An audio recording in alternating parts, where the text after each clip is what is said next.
Hello guys, मैं हूँ नीतीश राठौर। आज हम करेंगे लिमिटेशन एक्ट। आज हम लिमिटेशन एक्ट का फर्स्ट वीडियो करेंगे। तो इस एक्ट को कहते हैं दी लिमिटेशन एक्ट 1963।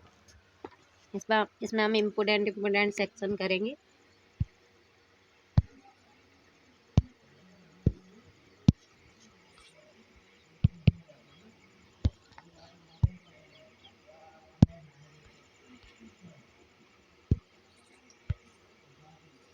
हाँ, तो इस एक्ट को कहते हैं दी लिमिटेशन एक्ट 1963। इसमें जानते हैं हम इसकी बेसिक नॉलेज में जानते हैं। इसमें पार्ट है 5। पार्ट 5 में सेक्शन है 32। इनएक्ट हुआ था ये 5 अक्टूबर 1963 को, और इन्फोर्समेंट में आया है ये 1 जनवरी 1964 को। तो ये इसकी बेसिक नॉलेज है। अब हम इसमें इम्पोर्टेंट सेक्शन करते हैं एक एक करके। इसमें 32 सेक्शन है।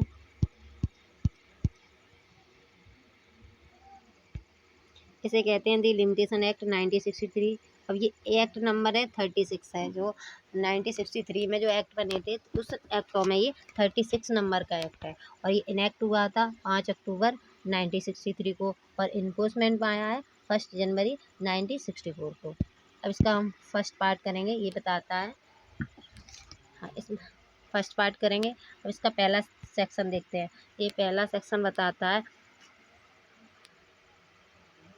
अब ये बताता है शॉर्ट टाइटल एक्सटेंस और कमिटमेंट। ठीक है, तो ये पहला सेक्शन बताता है। अब इसमें पहला क्लॉज है, दिस एक्ट में be called the limitation act 1963। तो ये क्या कह रहा है, इस एक्ट को क्या कहेंगे? इस एक्ट को कहेंगे द लिमिटेशन एक्ट 1963 कहेंगे। अब ये बताता है, अब ये वाला क्लॉज बताता है ये बताता है, एक minute, the extend to the whole of India except the state of Jammu and Kashmir. तो अब क्या है, अब ये है कि ये होल ऑफ इंडिया पे लगता है, होल ऑफ इंडिया पे लागू होता है, और ये 31 अक्टूबर 2019 से ये जम्मू कश्मीर पे भी लागू होगा।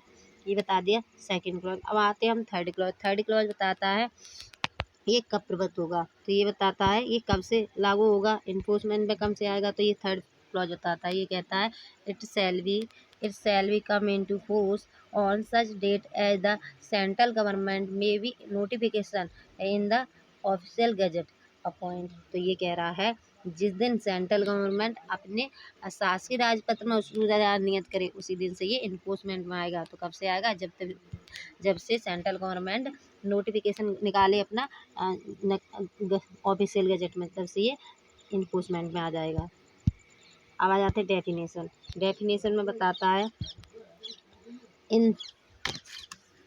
In this act unless the content otherwise required.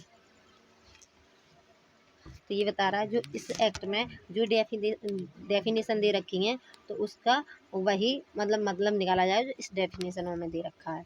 इस एक्ट में जो भी ये वर्ड यूज होंगे उसमें। तो ये पहला बताता है, पहली डेफिनेशन बताता है एप्लीकेंट इंक्लूड। तो ये बता रहा है एप्लीकेंट में क्या क्या इंक्लूड है। तो बता रहा है एनी पर्सन फ्रॉम एनी, नहीं, पहले ये बता रहा है, इसमें 3 पॉइंट दे रखे हैं। फर्स्ट पॉइंट बता रहा है ए पिटिशनर। तो ये कह रहा है इसमें पिटिशनर भी आता है। जो एप्लीकेंट है उसमें कौन आएगा, पिटिशनर आएगा, जो मतलब जो अपनी पिटिशन डालेगा वो पिटिशनर आएगा। सेकंड कहता है any person from or through whom an applicant derive his right to apply. तो कौन कौन आएगा, ये कह रहा है वो व्यक्ति आएगा, जो व्यक्ति, ये बता रहा है एप्लीकेंट में वह व्यक्ति भी आएगा जिसके माध्यम से आवेदक आवेदन कर सकता है। ठीक है, तो वो भी आएगा। अब इसमें बता रहा है थर्ड पॉइंट बताता है Any person whose stayed in the represented by the applicant as executor, administration और अदर रिप्रेजेंटेटिव। तो ये बता रहा है कौन कौन पर्सन आएंगे। तो ये थर्ड बताता है रिप्रेजेंटेटिव आएंगे और एडमिनिस्ट्रेशन भी आएगा। तो ये कहता है वह व्यक्ति जो प्रतिनिधित्व कर रहा है या प्रतिनिधित्व आवेदक द्वारा निष्पादक या अन्य प्रतिनिधि के तौर पर कार्य कर रहा है, वो व्यक्ति भी इसी में आएंगे। अब आ जाते हैं हम इसकी सेकंड डेफिनेशन। ये बताती है, बी में बताता है एप्लीकेशन क्या है। तो एप्लीकेशन के अंदर इंक्लूड क्या क्या है, तो बताता है एप्लीकेशन इंक्लूड ए पिटीशन। तो एप्लीकेशन के अंदर पिटीशन भी आती है। वहाँ बता दिया आवेदक के अंदर, वहाँ बता दिया एप्लीकेंट के अंदर पिटिशनर आता है, यहाँ बता दिया पिटीशन जो एप्लीकेशन है उसके अंदर पिटीशन भी आती है। अब आ जाते हैं हम बिल ऑफ एक्शन। तो ये बता रहा है बिल ऑफ एक्शन इंक्लूड ए हुंडी एंड चेक। तो इसके अंदर हुंडी और चेक भी आते हैं। अब आ जाते हैं हम डी में। डी में बताता है बॉन्ड बंद पत्र के अंदर क्या आता है। तो ये बताता है bond include any instrument whereby a person oblige himself to pay money to another or on condition that the obligation shall be void if a specified act in perform or is not performed as the case may be। तो ये बताता है bond के अंतर्गत कोई व्यक्ति है, तो बॉन्ड के अंदर वह व्यक्ति आएगा जो अपने द्वारा किसी को पैसे देने के लिए अपने आप को बाउंड करता है, वो व्यक्ति बंद पत्र। तो बंद पत्र में क्या है, वो व्यक्ति बंद पत्र हुआ है जिसमें कोई व्यक्ति अपने आप को कुछ पैसे देने के लिए किसी सेकंड पर्सन को अपने आप को बॉन्ड करता है, तो वो बॉन्ड के अंतर्गत आएगा। ठीक है, अब आ जाते हम, अब आता है डिफेंडेंट के अंतर्गत कौन आता है। तो ये कह रहा है any person from a through whom a defendant derived his the liability to be sued। तो डिफेंडेंट के अंतर्गत कौन आता है, तो ये कह रहा है जो केस हुआ है उसमें जो प्रतिवाद करने का अधिकार रखता है वो डिफेंडेंट है। तो क्या कह रहा है, वह व्यक्ति जिसके माध्यम से प्रतिवादी यह दायित्व उत्पन्न करता है कि उस पर वाद लाया जाए, तो जिस पर केस लाया जा सकता है वो कौन है, डिफेंडेंट आएगा। ठीक है, अब आ जाते सेकंड क्लॉज कहता है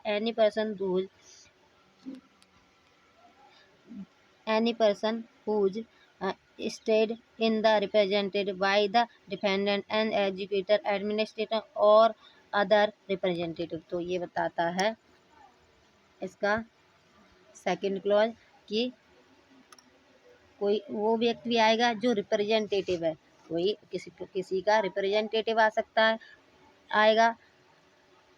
ठीक है, डिफेंडेंट के अंतर्गत जो जिसका जो व्यक्ति है डिफेंडेंट है उसका प्रतिनिधित्व कर रहा है वो व्यक्ति भी आ सकता है, और प्रशासन या अन्य प्रतिनिधि के रूप में कार्य कर रहा है वो व्यक्ति भी आ सकता है।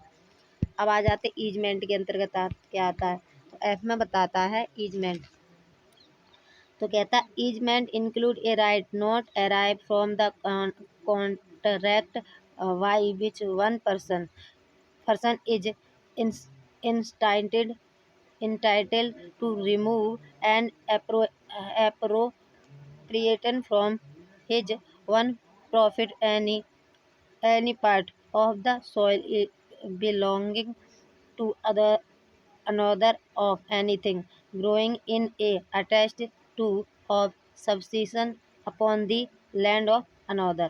तो ये कह रहा है ईजमेंट के अंतर्गत क्या आता है। तो कह रहा है ईजमेंट में जैसे किसी का ईजमेंट में कोई कॉन्ट्रैक्ट तो नहीं हुआ है, ठीक है, फिर भी कोई एक अधिकार है, जैसे कोई पेड़ है उसकी पास हम छाए लेने लगते हैं या कोई रास्ता उसका हम यूज़ करने लगते हैं, तो हमारी प्रॉपर्टी नहीं होता फिर भी हम उसका सुख भोगते हैं, तो वो क्या आता है, ईजमेंट राइट में आता है।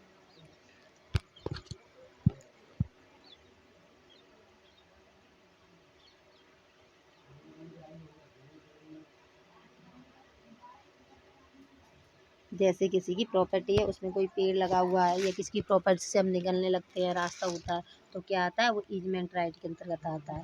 अब आ जाते हैं जी फॉरेन कंट्री। तो फॉरेन कंट्री में क्या क्या था, तो कह रहा है foreign country means any country other than India. तो क्या कह रहा है, जो इंडिया से बाहर है, जो इंडिया से भिन्न है, वो क्या है, फॉरेन कंट्री है। अब गुड फेथ के अंतर्गत आते हैं।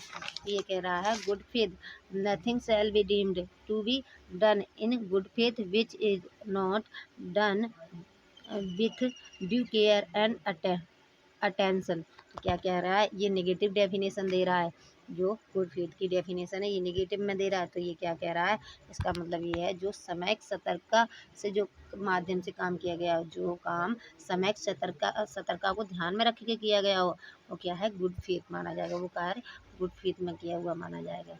ठीक है, तो कह रहा है ड्यू केयर एंड अटेंशन से किया गया कार्य गुड फेथ में माना जाएगा। अब आ जाते आगे।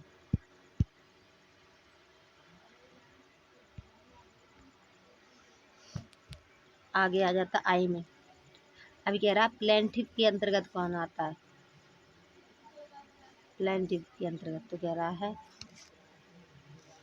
रहा है any person from a through whom a plaintiff derive his right to sue। तो जो इसका केस करने का राइट उत्पन्न होता है, वो किसके अंतर्गत आता है, प्लेंटिव के अंतर्गत आता है। अब आ जाते सेकंड में। ये क्या कह रहा है, अगर any person who state to the representative by the plaintiff in executor administrator or other representative। तो कौन आता है, तो कह रहा है वह व्यक्ति भी आता है जो संपदा का प्रतिनिधित्व वादी द्वारा निष्पादित करता है या अन्य प्रतिनिधि के रूप में कार्य करता है। वो कौन आता है, वो किसके अंतर्गत आता है, प्लेंटिव के अंतर्गत आता है। तो ये बता दिया हमारा डेफिनेशन आई में। प्लेंटिव के अंतर्गत क्या क्या इंक्लूड है, क्या तो पहला बता रहा है जो केस कर सकता है, जिसका केस करने का सूट फाइल करने का जिसका अधिकार है, वो प्लेंटिव होगा। दूसरा ये कह रहा है कि जो उसके ब्याह पे अगर कोई कर सकता है, उसके ब्याह पे अगर कोई कर रहा है, तो वो भी क्या आएगा, सूट वादी के अंतर्गत आएगा। ठीक है, अब आ जाते हैं हम आगे। जे में पूछता है, जे में बता रहा है prescribed period of limitation. Period of limitation के अंतर्गत क्या आता है,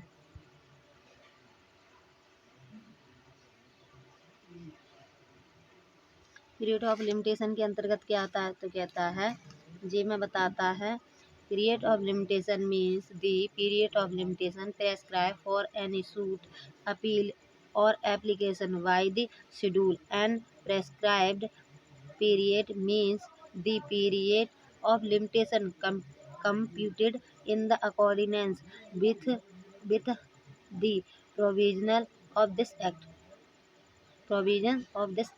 तो ये क्या कह रहा है, ये कह रहा है जो प्रेस्क्राइब पीरियड के अंदर क्या आता है, तो ये कह रहा है जो शेड्यूल में एप्लीकेशन के लिए, ठीक है, ये बता रहा है, हाँ, सूट के लिए, अपील के लिए, एप्लीकेशन के जो शेड्यूल में जो टाइम दे रखा है, या फिर इस एक्ट में जो टाइम दे रखा है किसी केस को करने के लिए, वो प्रेस्क्राइब की पीरियड के अंतर्गत आता है।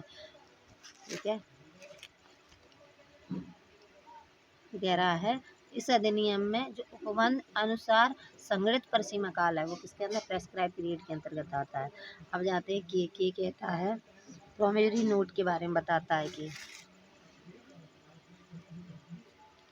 प्रोमिसरी नोट के बारे में बताता है कि कहता है promissory note means any instrument whereby the maker in against absolutely to pay a specified sum of money to another at a time therein limited or on demand और एट साइट। तो ये बताता है कि प्रोमिसरी नोट के अंतर्गत क्या आता है, तो कह रहा है कोई व्यक्ति कोई नोट बनाता है जिसमें एक प्रॉमिस द्वारा अपने आप को बताता है, प्रॉमिस देता है किसी को लिखकर कि मैं ये काम ऐसे करूँगा, उसे प्रोमिसरी नोट कहते हैं। जैसे वचन पत्र, ऐसी कोई इंस्ट्रूमेंट जिसको जो बना रहा है ना, वो किसी और को कोई धन देने के लिए या कोई कार्य करने के लिए उसको प्रॉमिस देता है, तो उसे हम कहते हैं प्रोमिसरी नोट। अब आ जाते हैं हम सूट के अंतर्गत क्या आता है, तो ये कहता है suit does not include an appeal an application, जो कह रहा है जो सूट है उसके अंतर्गत अपील और एप्लीकेशन नहीं आएगा, ये बता दिया। अब आ जाते हम आगे टॉट। अब टॉट के अंतर्गत क्या आता है, तो कहता है टॉट means a civil long which is not inclusively exclusively the breach of a contract or the breach of a trust. तो ये कह रहा है ऐसा सिविल लॉन्ग, तो कह रहा है टॉट के अंतर्गत वो आता है कि ऐसा सिविल लॉन्ग आता है जो केवल ना तो संविदा भंग है और ना ही न्यास भंग है, वो क्या है, टॉट है। अब आ जाते हैं ट्रस्टी। ट्रस्टी के अंतर्गत क्या आता है, तो ये बताता है जो ट्रस्ट में जो व्यक्ति नियुक्त किया जाता है उसे ही हम ट्रस्टी कहते हैं। तो ट्रस्टी के अंतर्गत क्या आता है, तो कह रहा है ट्रस्टी डज नॉट इंक्लूड ए बेनामीदार। तो ये कह रहा है ट्रस्टी के अंतर्गत बेनामीदार नहीं आते, ठीक है, बेनामीदार नहीं आते। A mortgage remaining is the possession after the mortgage has been satisfied और a person is in wrongful possession without title. तो कह रहा है कौन आता है, जो ट्रस्ट बनते हैं उनमें जो ट्रस्टी नियुक्त किए जाते हैं वो ट्रस्टी के अंतर्गत आते हैं। तो ट्रस्टी के अंतर्गत बेनामीदार नहीं आता, जैसे बेनामीदार होते हैं बंदी की तुष्टि हो जाने के पश्चात कब्जे में बना रहने वाला बंधकदार, ये हक के बिना सदोष कब्जे रखने वाला व्यक्ति नहीं आता। तो ये निगेटिव में डेफिनेशन दे रखी है, ठीक है, तो ये डेफिनेशन दे रखी है नेगेटिव में ट्रस्टी के। अब लिमिटेशन एक्ट का हम पार्ट सेकंड करेंगे, अब सेकंड वीडियो में करेंगे। Thank you.